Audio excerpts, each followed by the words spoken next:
What happens when a CEO checks into his own motel under a fake name and overhears his housekeepers whispering about money being stolen from their paychecks? Rylan Locke had inherited the motel chain from his father 3 years ago. 6 locations, spread across 2 states. Humble, old-fashioned motels, nothing flashy but busy enough to stay profitable. Or at least they used to be. Last quarter had been ugly, guest reviews were down. Turnover was high. His district manager, Seth, said it was a labor thing and pointed to rising costs. Rylan wasn't convinced. He'd never met most of the location staff. His father had run things hands-on, but Rylan had kept to the top-floor finance, strategy, growth. That was a mistake, so he decided to go see for himself. He chose the Eastfield location. It was the busiest one and had once been the highest rated. Lately, it had slipped hard. Rylan booked a room online under the name Rick Langley. He grew out his beard, wore thick glasses, and dyed his hair darker. No one at the location had ever met him before. His photo wasn't even on the website. It wasn't hard to disappear. He arrived just after 6 in the evening. The sun was dropping behind the trees. The lobby was quiet, one person at the front desk, a woman in her late 20s, chewing gum and scrolling on her phone. "Checking in?" she asked flatly, barely looking up. "Yeah, under Rick Langley." She tapped on the keyboard, her eyes still half on her screen. "Room 212. That's upstairs, end of the hall. Here's your key. Elevator's busted, you'll need to use the stairs." "No problem," Rylan said. She didn't say anything else. The room was clean but dated. Orange curtains, a squeaky bed frame, and a TV older than some of his employees. He tossed his duffel bag on the bed and walked back into the hallway to stretch his legs. As he passed the linen closet, he heard voices down the corridor. 2 housekeepers were standing near the open supply cart, speaking quietly in Spanish. Rylan spoke enough to understand. "Did you get paid for last week's Sunday?" asked the shorter one, a woman with a deep tiredness in her voice. "No," the other said, shaking her head. "They said I didn't clock in, but I did. I told the manager. He said prove it." Rylan stopped walking. The first woman crossed her arms. "Same thing happened to me 2 weeks ago. That's the 3rd time. I lose hours every paycheck." "Yeah, but if you bring it up too much, they cut your shifts."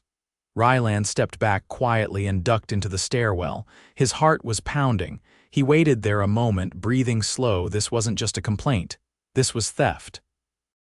He walked down to the front desk again. The woman was now watching a video on her phone, volume all the way up. Rylan tried to catch her name tag, Lexi. "Hey," he said, "do you know who the manager is on shift right now?" She didn't look at him. "That'd be Brent. He's off today, though." "Why? Just had a question about housekeeping," Lexi shrugged.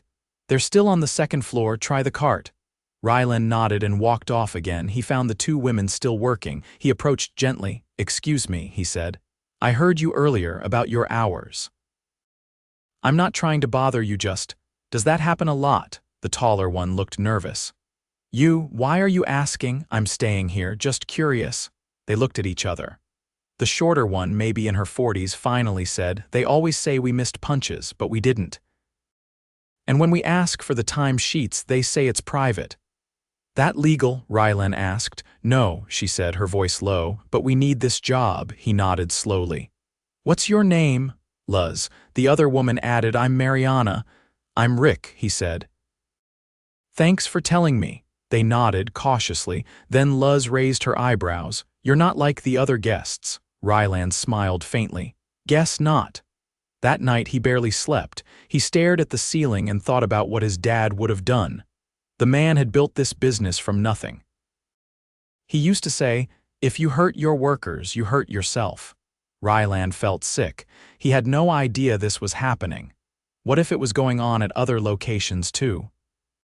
Who else had they hired into management? People like this Brent guy who didn't even show up on his shift, who let hours vanish from paychecks. In the morning, Rylan went downstairs at 7 sharp. The breakfast area was closed. There was a sign taped to the wall, "Out of service." A couple guests were sitting around, confused. Lexi still manned the desk, now with a coffee in one hand. Breakfast? One man asked. Kitchen's down, she said, not looking away from her phone. Rylan asked, is it always down? Only when nobody shows up to run it.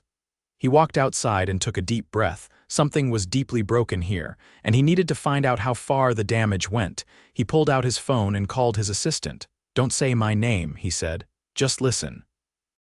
I'm staying anonymously at the Eastfield Motel and we have a serious problem. I need you to pull Brent's records. I want everything payroll, complaints, hours, quietly. Then he hung up. It was time to see how deep this went.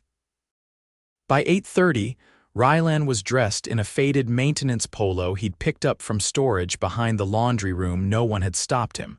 No one had asked questions. The place ran on autopilot. Anything outside the minimum was ignored. He stuck a screwdriver and flashlight in his back pocket and walked the hallways like he belonged there. Outside room 106, he heard an argument. A woman's voice sharp, clipped. A man replying, low and hesitant. You forgot to restock the towels again, for the third time. What do you do all day, Manny? I thought I know, I'm sorry, don't just me. I already told Brent you're not keeping up. Rylan recognized the name. He waited until the door closed, then knocked.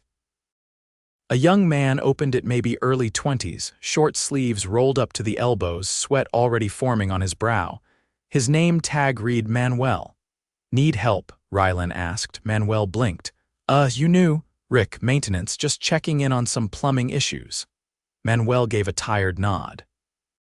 Nothing in this room, but the sink in 102 leaks bad, you'll hear it. Rylan didn't move. You okay? Manuel hesitated, then shrugged. It's whatever. They say I'm slow, I try to finish everything, but I gotta take the bus from across town, I get here late sometimes.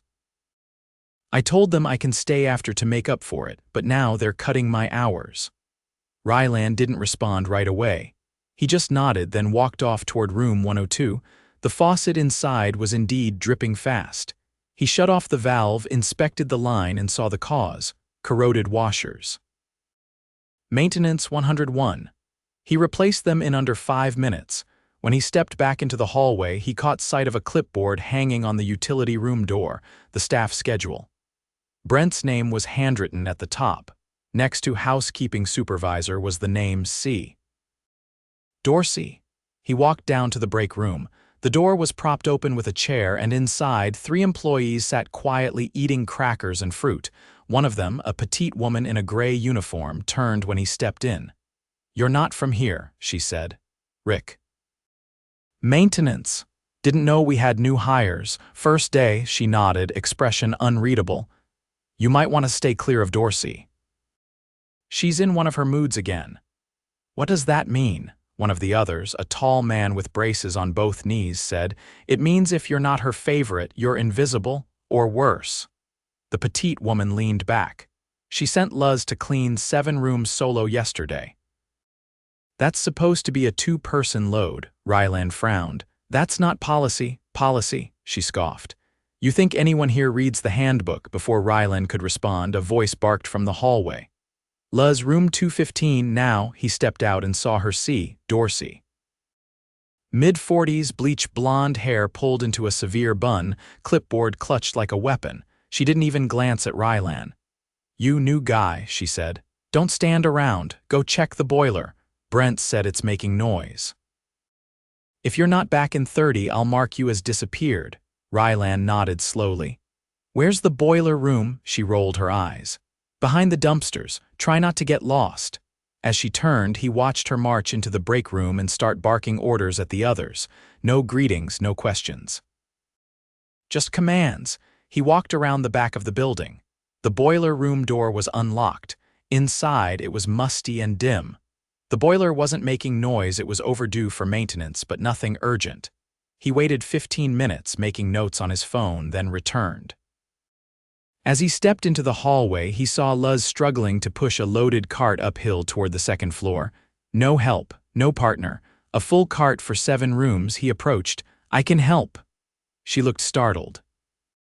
That's not your job. Neither is letting someone do 2 people's work. He grabbed the front end of the cart. Together, they got it to the landing. As she caught her breath, she said quietly, "Dorsey said my partner called out, but I saw her this morning. She was in the laundry. You say anything?" She told me to stop asking questions if I wanted to keep my shift. Rylan clenched his jaw. "Has this happened before?" Luz didn't answer. She didn't need to. By lunchtime, he'd seen enough. Rooms were being turned over without proper cleaning. Guests were being checked in while linens were still damp. One housekeeper had to borrow gloves from another because there weren't enough in stock. The food prep area hadn't been cleaned in 2 days, and Brent, still no sign of him. At 2:30, Rylan entered the office behind the front desk. It was unlocked. Inside, he found a stack of shift logs, payroll printouts, and a whiteboard listing cost-saving targets. Next to housekeeping hours this week was a red number circled. 38, that wasn't per person. That was total. He flipped through the payroll records. Luz had clocked in 7 days straight. Mariana had 3 missed punches all days she'd worked, according to the staff calendar. The logs had been manually edited. Someone had initialed next to each change. The initials were BR. He looked at the front desk. Lexi was chewing a pen, staring at her phone again. He stepped out. "Do you know when Brent's back?" She didn't look up. "He's in the office sometimes after 5 or not. Does he ever sign off on hours?" She blinked. "He says he does. I'm not on hourly." "What about Dorsey?" "Who reviews her?" Lexi gave a half laugh. "Nobody reviews Dorsey. She reviews everyone else." Rylan nodded once and turned away. He walked out the front door, made a circle around the side of the building, and called his assistant from behind the trash enclosure. "I need you to send a regional HR rep to Eastfield, quietly. Don't tell Seth. I want someone here by morning." He hung up before she could respond. That evening, he returned to the break room. Most of the staff were gone, but Manuel was there, filling a bucket at the sink. "You heading out?" Rylan asked. "Yeah, gotta catch the bus. It's a long ride." "Do you ever get rides from anyone here?" Manuel shook his head. "They don't really talk to me. I think Dorsey doesn't like that I don't speak English perfectly. She says I should try harder." Rylan's stomach turned. "That's unacceptable," Manuel shrugged. "I just try to stay out of the way." Rylan helped him carry the mop bucket to the closet, then walked back upstairs. At the top of the stairwell, he saw Luz sitting alone in the hallway, back against the wall. Her eyes were closed. Her face was drawn. "You okay?" She opened her eyes slowly. "Just resting before the last one." "I saw how many rooms you were given." "Yeah, same tomorrow." He crouched beside her. "Luz, how long have you worked here?" "Almost 4 years." "You ever get a raise?" She laughed once, bitter. "They gave me a gift card 2 Christmases ago. Said it was a thanks for loyalty, $50. Then they cut my hours the next week." Rylan didn't move. He just looked at her. She looked back. "You're not just maintenance." "No," he said quietly. "I'm not." She didn't speak again. She didn't have to. He stood up and walked to the office. The door was still unlocked. He waited. At 5:40, Brent finally arrived. Tan loafers, sunglasses indoors, polo shirt unbuttoned too far. He threw his keys on the desk and muttered something about traffic. Then he saw Rylan. "Who are you?" "Rick Langley." Brent frowned. "Maintenance?" "Something like that." Brent sat. "You have a reason for being in my office." Rylan stared at him. "You ever sign off on manual edits to time cards?" Brent blinked. "Excuse me, you've been changing hours, removing punches. You've got initials on 34 adjustments in 2 weeks." Brent's jaw tensed.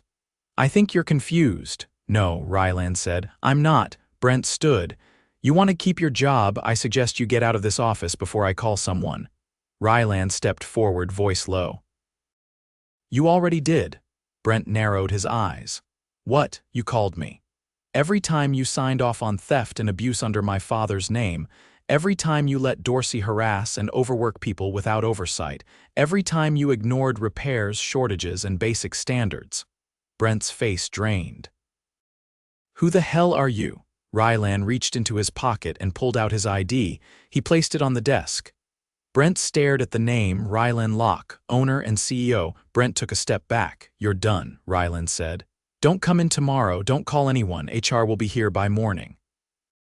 "Your access is revoked. Get out." Brent opened his mouth but nothing came out. Rylan stood still until he left. Then he called Luz. "Tell everyone, we'll meet at 8 tomorrow. No one's losing hours. No one's losing jobs." But a lot is about to change.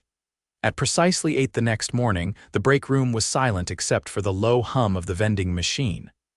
Rylan stood near the doorway. No disguise, no uniform, just a plain blue button-down and a worn leather notebook in hand. Luz, Mariana, Manuel, and 4 others filtered in, all of them carrying the same hesitant stiffness in their posture. Conversations were quiet, glances uncertain. See, Dorsey was nowhere in sight. "Thank you for being here," Rylan said clearly, eyes steady on the group. "I know it's early. I know some of you are probably confused or even nervous, but I need to start by telling you who I really am." He paused. One of the kitchen staff, a tall man with dark circles under his eyes, shifted in his seat. "My name is Rylan Locke. I own this motel and the 5 others just like it. I've been running things from a distance. That was a mistake. I came here undercover because I didn't trust the reports I was getting." No one spoke. Luz didn't blink. Mariana's lips parted slightly, but her expression was unreadable. "I've seen how you've been treated, how hard you work. And how little support you get in return. That ends now." Still silence. Then Manuel raised a hand. "So, Brent's really gone," Rylan nodded. "He will not be returning. His access has been revoked. There's an HR representative arriving this morning. Her name is Denise. She works directly for corporate, not the district manager. She'll be here to speak with each of you in private if you want." A woman near the back, short hair, laundry badge, asked, "What about the hours?" "Some of us lost pay. I've already pulled every time card from the last 4 months, Rylan said. "We're auditing them. Anyone who had hours removed or edited will be repaid with interest. You'll be contacted individually once we've confirmed the discrepancies." The air shifted slightly. Not relief, just the beginning of it. Another voice came from the hallway. "Excuse me, is this where the staff meeting is?" It was Denise. She stepped in, holding a slim folder, her ID clipped to her blouse. Rylan introduced her quickly, then turned back to the employees. "I won't pretend this fixes everything, but it's a start. Dorsey is currently being reviewed. She won't be managing anyone today, that's final." "She's still in the building?" Mariana asked, stiffening. "Only until HR speaks with her. If anything inappropriate happens, you come straight to me or Denise." A murmur passed through the group. Rylan added, "Today we're short-staffed. I won't lie about that, but I'm not asking anyone to do double. We'll prioritize checkouts only, no deep cleans. No unnecessary shifts." The man from the kitchen spoke again. "I usually prep breakfast. The equipment's broken."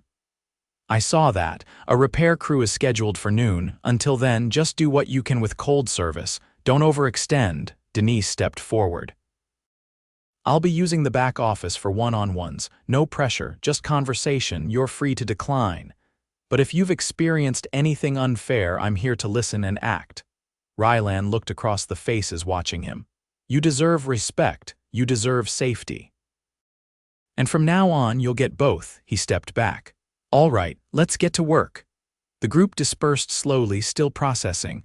Rylan watched as Luz gently tapped Mariana's shoulder and nodded toward the hallway. Manuel lingered, then followed. Rylan turned toward Denise. "Start with Dorsey." "I want a full report." Denise nodded, then disappeared into the hallway. By 9, the front desk was already backed up. A guest was arguing about late checkout. The replacement desk clerk, a wiry man named Joel whom Rylan had never met, handled it with practiced calm. Rylan stepped behind the counter and scanned the schedule.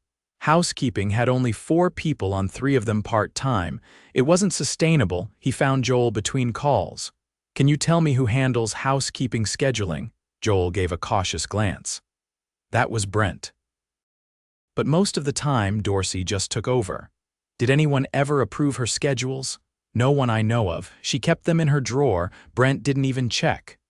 "Do you think we have enough staff to cover full occupancy?" Joel shook his head. "Not with the turnover. People quit and no one replaced them. A few apps came in, but Dorsey threw some of them out, said they weren't the right fit." What did she mean by that? Joel hesitated. She never said it outright, but, well, I remember her tossing out an application from a guy with a turban. Said it would make guests uncomfortable. Rylan's face hardened. You're sure? She said it in front of me. I didn't know who to go to. You just did. Joel swallowed and nodded. Rylan went straight to the office. Denise was inside with Dorsey, who sat rigidly, arms crossed. I need a word, he said. Denise stood. We were just wrapping. I'll finish it. Dorsey stood slowly. If this is about Brent, I didn't sign off on anything he did with payroll. I'm not here to ask about Brent. She tilted her chin. Then what? I reviewed the applicant logs.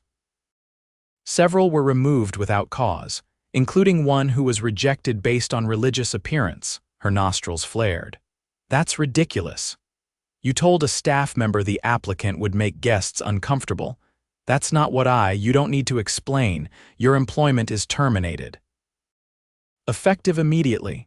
She took a step forward. You can't just, I can, and I am. Your access is revoked. Denise will escort you out. Dorsey looked at Denise, then back at Rylan. I've worked here longer than any of them. And in that time, Rylan said evenly, you've created an environment of fear, discrimination, and disrespect. That ends today. She didn't argue again. Denise opened the door. Dorsey walked out, eyes straight ahead. Rylan exhaled slowly. Then turned back to the desk. By noon, the air had shifted again. Joel was managing calls efficiently. Luz and Mariana were working the second floor, now with an extra set of hands, a former part-timer named Lee, who'd been called back in. Rylan had signed off on overtime for the day. Not to push productivity, just to stabilize. He found Manuel in the laundry room, restocking supplies. You doing all right? Manuel nodded cautiously. Listen, Rylan said. I've got a longer-term offer for you. It's going to take a few weeks, but we're building a new shift system, more structure. Fewer gaps. I want you to be part of that team. Manuel blinked.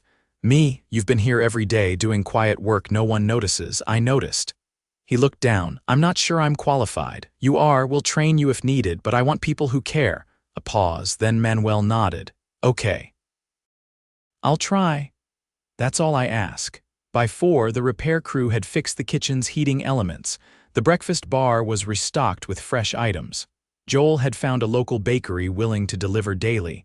Rylan approved it on the spot. In the break room, Mariana leaned over a table, scribbling notes on a cleaning checklist. Luz sat beside her, sipping tea. Neither looked tired, just focused. Denise stepped in. We're getting full interviews from everyone, she said. Most of them didn't know they could report anything. They're relieved now. Good, Rylan said. What about the applications Dorsey rejected? She didn't even log them, but Joel had screenshots. We'll be reaching out. Make sure we start with the ones she discriminated against. Denise nodded. You want to review new hires yourself? For now, yes. She paused. Rylan, this isn't common. Most owners don't do what you're doing. That's the problem, he said, and I'm not interested in being common. He turned back to the hallway. A guest was checking in.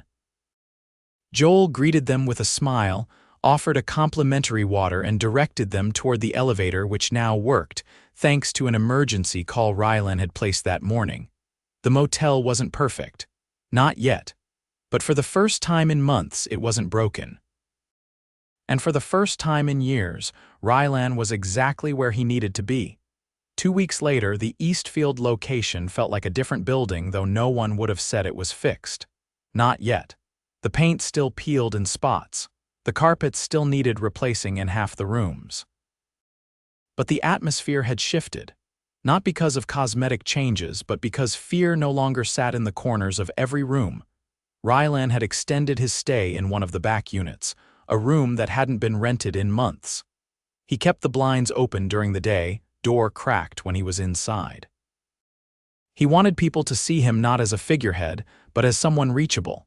The first staff meeting under the new structure began early on a Monday. Luz arrived just after 6, carrying a clipboard Denise had given her. She wore a pale blue polo with a temporary supervisor tag pinned near her shoulder. She didn't call attention to it. Mariana followed, holding 2 packets of laminated room checklists. She handed one to Lee, who had just rejoined the team full-time. Lee took it with a nod and sat beside Manuel, who'd taken over managing inventory after Rylan noticed his careful notes on supply usage. "This week we're piloting the new task rotation," Rylan began, standing near the coffee machine. "Nobody's doing more than their assigned load. If something spills over, we shift it forward, not downward." Lee glanced up. "What happens if someone calls out? We don't double up," Luz answered before Rylan could. "We reassign only what's essential. We're not punishing anyone for being human." No one replied, but heads nodded. Rylan continued. "We've also scheduled 2 interviews today and 3 tomorrow. We're rebuilding the team, not patching holes. You'll each have a say in the final decision." Manuel shifted.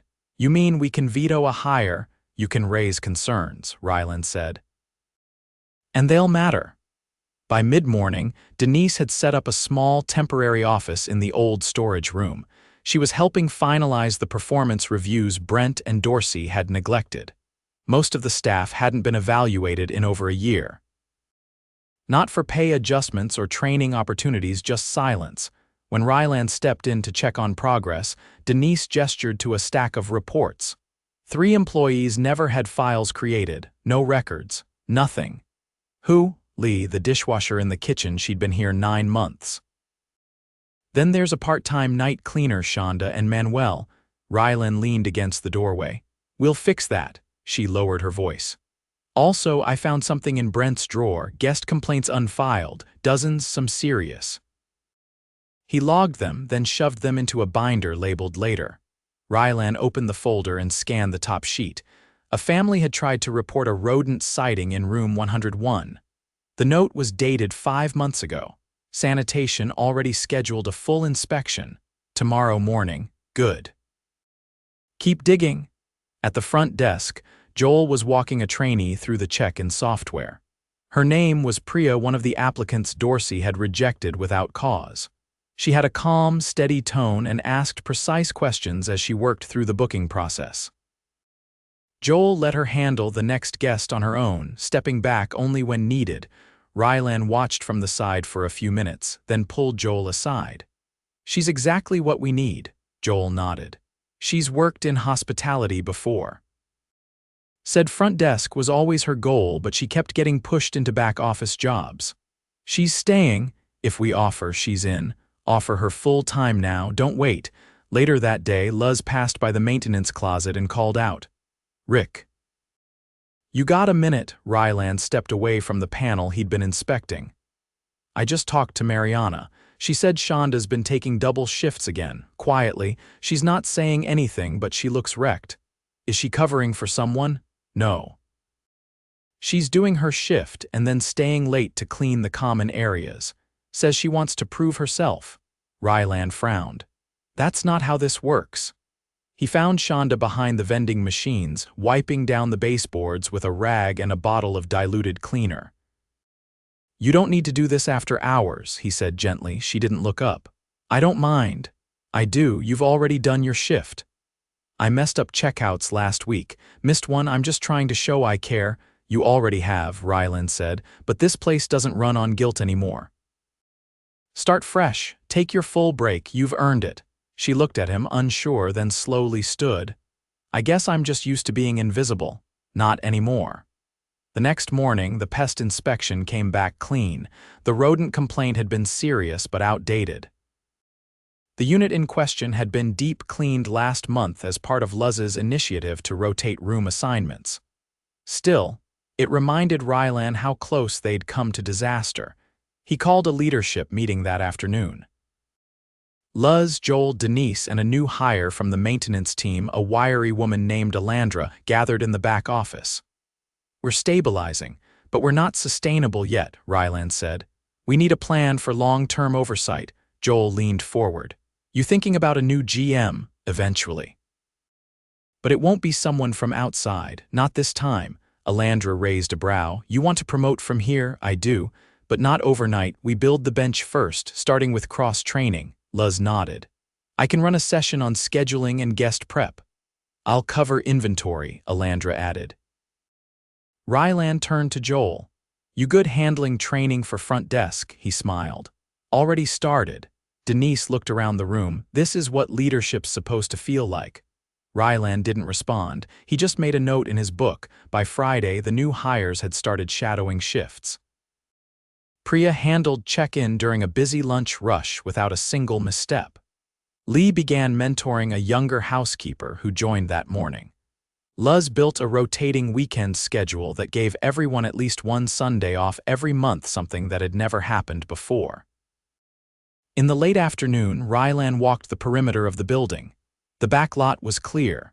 The trash area had been reorganized with labeled bins. The supply shed had a new lock. He paused near the stairs where he'd first heard Luz and Mariana speaking 2 weeks ago. They were there again, this time laughing softly. Luz was holding a clipboard. Mariana pointed to something on the wall, a stain they'd flagged for repainting. They didn't see him right away. He stepped forward. "You two have a minute," they turned, surprised. Luz nodded. "Sure." Rylan pulled out a small envelope and handed it to her. "What's this?" "Back pay and something else." She opened it. Inside was a letter. At the bottom it read, "Housekeeping Supervisor, Permanent Appointment." Her breath caught. "You're serious? You've been running this place better than anyone. It's time your title matched." Mariana grinned. "Told you." Rylan handed her a second envelope with the same offer, this time Assistant Supervisor. Mariana froze. "Me, you've been leading without the title." "Now you have it." They both stood silent for a long moment. Rylan nodded once. "This place only works when the right people are in charge." That night, as the last guest checked in, Rylan stood in the empty lobby. The lights were dimmed. The carpet still needed replacing. A few tiles were cracked near the vending machine, but the staff on duty were confident. The guests were calm. No one was cutting corners. No one was scared. He walked to the back room and sat down, flipping open his notebook. He wrote a single line: "Fixing a place doesn't mean changing the walls. It means changing what people expect when they walk through the door." Then he closed the book, stood up, and turned out the light.